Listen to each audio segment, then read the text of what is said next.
Hola amigos, qué gusto nuevamente. Complementando lo que vimos en el video anterior y siempre en la idea de tratar de redondear temas que trabajamos durante el evento que tuvimos la oportunidad de compartir la semana pasada en Cieneguía, vamos a tocar algunas reflexiones adicionales, ¿sí? Quiero empezar por esta. En determinado momento hice referencia a lo que es el concepto de la doctrina política social cristiana.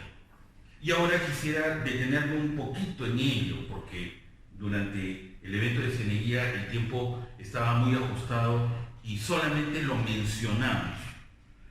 Para mí es de vital importancia que entendamos la relevancia que tiene el que podamos elaborar nuestra doctrina política social cristiana. Y digo nuestra porque quisiera darles a entender que cuando hablamos de la doctrina política social cristiana, tenemos que hablar de la doctrina política social cristiana referida a una realidad concreta. Para decirlo claramente, doctrina política social cristiana para Alemania, doctrina política social cristiana para el Perú. Esa sería la respuesta. Miren ustedes el gráfico que les he preparado y que evidentemente, como repito, tiene el propósito de complementar algo de lo que hemos estado conversando muy por encima en Cieneguía. La doctrina viene a ser esta elaboración teórica que estructura principios y valores de validez universal y por consiguiente está en el plano de lo que debe ser. Es aspiracional. La doctrina no es la realidad, la doctrina es lo que queremos hacer realidad. Luego, por otro lado, justo, digamos, en un plano distinto está la realidad, que hace referencia a lo que es, independientemente que corresponda a los principios y valores de nuestra doctrina. La realidad es como es: injusticia, pobreza, y eso es lo que queremos cambiar en base a los principios y valores de la doctrina, que nos indica lo que debe ser. Y en el medio entre estas dos, tratando de acercar la doctrina para modificar la realidad, está lo que conocemos con el nombre de doctrina política social cristiana, que nos dice lo que se puede hacer inspirándonos en la doctrina, el deber ser, y mirando la realidad concreta. Entonces, evidentemente, cuando yo me inspiro en la doctrina social cristiana y veo una realidad como Alemania, tengan la seguridad que la doctrina política social cristiana será distinta a la que vamos a esbozar para el Perú, porque son realidades distintas. Es como, a ver, si lo digo de esta manera, la doctrina política social cristiana es el resultado de adaptar la doctrina social cristiana a la realidad peruana. Y por eso es interesante que tengamos en cuenta lo que nos decía el doctor Percy Tawori en su intervención. Un plan de gobierno es lo que queremos hacer para los próximos 5 años. La doctrina política social cristiana es lo que aspiramos a hacer en Perú para los próximos 40 años. Es un marco de referencia más amplio que un plan de gobierno. Y en el PPC tenemos plan de gobierno, pero no tenemos doctrina política social cristiana. Si yo me hago la pregunta, ¿y la democracia cristiana en Alemania tiene? Sí lo tiene. La democracia cristiana alemana tiene una doctrina política social cristiana para Alemania y además tiene su plan de gobierno. En cierto modo, la doctrina política social cristiana es un marco de referencia que esboza el proyecto de país que queremos realizar. Y le da sentido al plan de gobierno que presentamos para la elección del 2021 y le da sentido al plan de gobierno que presentaremos para la elección del 2026. O sea, le da marco de referencia. Siempre, en épocas pasadas, cuando todavía existía el Instituto Sánchez Carrió, hablamos de que esta era una tarea pendiente. Y miren cuántos años han pasado.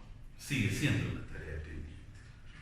En algún momento, Dios quiera, que tengamos la posibilidad, con todos ustedes, de empezar a trabajar esta doctrina política social cristiana para el Perú.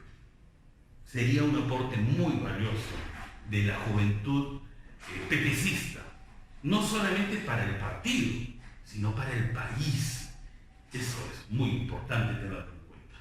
Hasta aquí esta reflexión, ¿sí? Entonces, no es solamente que la doctrina política social cristiana es muy importante. Ya ahora tenemos una idea de cómo es que la doctrina política social cristiana hay que entenderla y cómo se relaciona con la doctrina social cristiana, que es general, y con la realidad peruana, que es concreta. ¿Sí? Bien. Otro comentario que quería compartir con ustedes ahora era esta referencia. En la sociedad coexisten diferentes sectores y cada uno con sus respectivos legítimos intereses. Claro, de una u otra manera, si me permiten graficar, tendríamos que tener en cuenta como que el círculo es la sociedad. Digamos, por ejemplo, la sociedad peruana. Y en esta sociedad peruana yo voy a identificar diferentes sectores. El sector empresarial, por ejemplo, el sector sindical, obrero, el sector campesino, ¿no? Por ejemplo, podríamos también identificar dentro de todos estos sectores lo que viene a ser, por ejemplo, el tema de lo que articula o integra las cooperativas y así sucesivamente, ¿correcto? Y cada uno de estos sectores agrupa determinado número de personas y cada una de esas personas tiene sus intereses particulares, legítimos, pero de un sector. La tarea de la autoridad, cuando vemos la sociedad en su conjunto, es ver cómo integra esos legítimos intereses de cada sector en función al bien común. ¿Y cómo lo hace? Generando consensos. El problema no es que en una sociedad coexistan sectores con sus intereses particulares. El problema es que la autoridad no lo sepa articular, no lo sepa integrar generando consensos. Eso es un poco lo que está pasando en Tía María. Por un lado están los intereses de un sector, por otro lado están los intereses de otro sector, y la autoridad incapaz de ver cómo genera consensos que permita integrar esos intereses particulares en función al bien común. Si eso la autoridad lo sabe hacer, se evitan los conflictos sociales. Entonces, no es un problema que en la sociedad existan diferencias. El problema es que la autoridad no sepa generar consensos en función al logro del bien común. El consenso no significa a ver quién grita más. Eso no es el consenso. El consenso es ver cómo genero un nivel de articulación entre intereses distintos, pero en función a un objetivo superior. Tarea que a la autoridad le corresponde, no solamente cuando hablamos del país, sino también me pongo a pensar cuando hablamos del partido, al interior. Y eso me lleva al otro comentario. Porque es vital entender que para generar consensos hay que vivir la tolerancia. Esto ya lo comenté en algún momento durante el seminario de Cinella y ahora lo quisiera profundizar un poco. La tolerancia es un factor clave, no solamente dentro del partido, sino inclusive al interior de una familia, o dentro de un sindicato, o dentro de la escuela. ¿Y por qué digo que es un factor clave? Porque nos permite identificar lo que nos une, no lo que nos separa, identificar lo que nos une. Yo mencionaba que uno no puede lograr perder de vista que la unidad no es uniformidad. Esto no es un cuartel. Acá las personas tenemos libre pensamiento. Y al tener libre pensamiento podemos tener ideas distintas sobre un mismo tema. Y no por eso estamos enfrentados. Podemos tener matices en nuestro modo de pensar y uno tiene que aprender a aceptar, respetar ese tipo de puntos de vista. Por eso es que la tolerancia es tan importante. Nos ayuda a identificar lo que nos une. Y en cierto modo es lo que permite lograr la tarea de la unidad en la diversidad, que es lo que es un partido, lo que es una familia, lo que es cualquier grupo social. Es la unidad en la diversidad. No quiere decir que todos pensamos exactamente igual. Entonces, de una u otra manera, a mí me viene así a la cabeza una frase que hace muchos años leí de un autor anónimo pero que me pareció genial. Respetar, aceptar y asumir los matices para generar consensos. Ahí está. Esta debería ser nuestra guía. Respetar, aceptar y asumir los matices. Podría decirlo de otra manera, asumir las diferencias, los modos de pensar distintos, pero para generar consensos en función a una doctrina que nos da un criterio amplio. En este sentido, me parece que es interesante una reflexión adicional. Ustedes saben que a los primeros cristianos no se nos llamaba así, no se nos llamaba cristianos. Eso fue poco después. A los primeros cristianos se les llamaba los hombres del camino. ¿Por qué?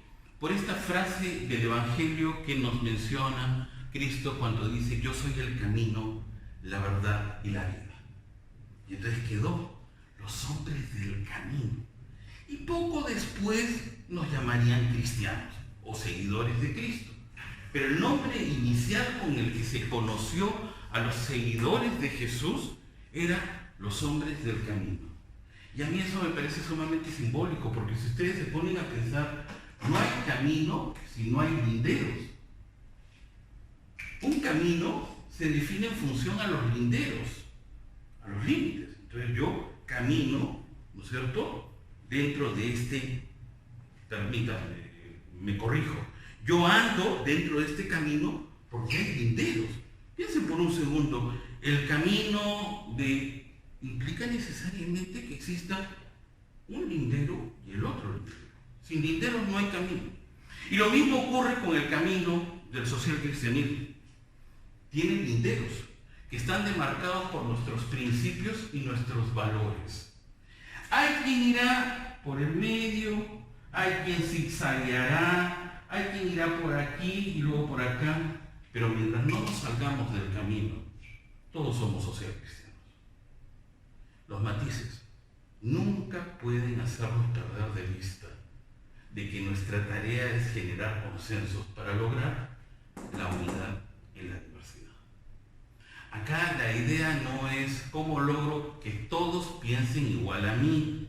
No, esa no es la idea, eso no lo vamos a conseguir jamás. Así es como se generan los fanatismos y las sectas. Esto no es un cuartel, amigos. La idea es cómo logro generar consensos para sumar cada vez más gente en la tarea común de construir un país mejor, en base a principios y valores como los que nos aporta el social cristianismo, y en donde alguno tendrá un matiz más para acá y el otro tendrá un matiz más para allá, pero mientras no nos salgamos del camino, no hay problema. Tolerancia, ahí está la fórmula. No lo pierdan de vista, y de verdad que para mí ha sido un gusto, ha sido genial tener la posibilidad de volver a entrar en contacto con ustedes a través de este medio. Aunque no los esté viendo, ustedes me están viendo a mí, y pues espero que en pocas semanas, a medida que vayan pasando todos los otros videos semana a semana, nos vamos acercando a nuestro reencuentro allá por el Brain, en el evento que está previsto para finales de agosto. Si Dios quiere, ahí nos volveremos a encontrar. Que Dios les bendiga. Hasta luego.